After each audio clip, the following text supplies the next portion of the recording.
സുരക്ഷ ഉറപ്പാക്കാനുള്ള യത്നത്തിൽ തിളങ്ങി ദുബായ് മൗണ്ട് പോലീസ് സ്റ്റേഷൻ. കുതിരപ്പുറത്ത് റോന്തു ചുറ്റുന്ന പോലീസ് സംഘമാണിത്.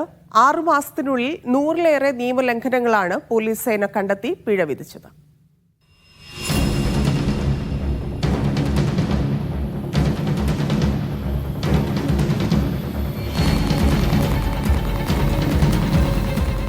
ജനുവരി മുതൽ ജൂൺ വരെ വിവിധയിടങ്ങളിലായി 732 പട്രോളിംഗുകളാണ് കുതിരപ്പട പൂർത്തീകരിച്ചത്.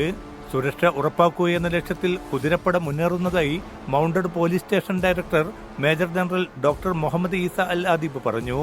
ദുബായ് നഗരത്തിലെ ജനങ്ങളുടെ സമാധാനം ഉറപ്പാക്കുന്നതിൽ മൗണ്ടഡ് പോലീസ് സ്റ്റേഷന്റെ പ്രവർത്തനം നിർണായകമാണ്. കുറ്റകൃത്യങ്ങൾ തടയുന്നതുകൂടാതെ സുരക്ഷിത നഗരം, സാമൂഹിക ക്ഷേമം എന്നീ സുസ്ഥിര ലക്ഷ്യങ്ങളോട് ചേർന്ന് നിൽക്കാനും മൗണ്ടഡ് പോലീസ് സ്റ്റേഷന് പദ്ധതികളുണ്ട്. വാഹനങ്ങൾക്ക് പ്രവേശിക്കാൻ പ്രയാസമുള്ള ഏരിയകളിൽ നിന്ന് പ്രതികളെ പിടികൂടാനും മൗണ്ടഡ് പോലീസ് സഹായിക്കുന്നു. വ്യവസായ, വാണിജ്യ മേഖലകൾ, വിനോദസഞ്ചാര മേഖലകൾ എന്നിവിടങ്ങളിൽ പൊതുജന സുരക്ഷ ശക്തിപ്പെടുത്താനും മൗണ്ടഡ് പോലീസിന്റെ റോൾ നിർണായകമാണ്. സംശയാസ്പദമായി കാണുന്ന വാഹനങ്ങളെയും വ്യക്തികളെയും പരിശോധിക്കുന്നതിനൊപ്പം കായിക വിനോദയിടങ്ങൾ സംരക്ഷിക്കുന്നതും ഈ പോലീസ് വിഭാഗത്തിന്റെ ദൗത്യമാണ്. പിന്നിട്ട 6 മാസത്തിനിടെ 1114 വ്യക്തികൾ ഉൾപ്പെടെ 1245 ഗുണഭോക്താക്കൾക്ക് കുതിരസവാരിയിൽ മൗണ്ടഡ് പോലീസ് പരിശീലനവും നൽകി.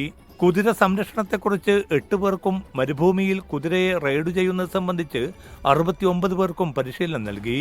ഉയർന്ന പരിശീലനവും യോഗ്യതയും നേടിയ 122 കുതിരകളാണ് മൗണ്ടഡ് പോലീസ് സ്റ്റേഷനിൽ സേവനം ചെയ്യുന്നത്. Media 1 Dubai.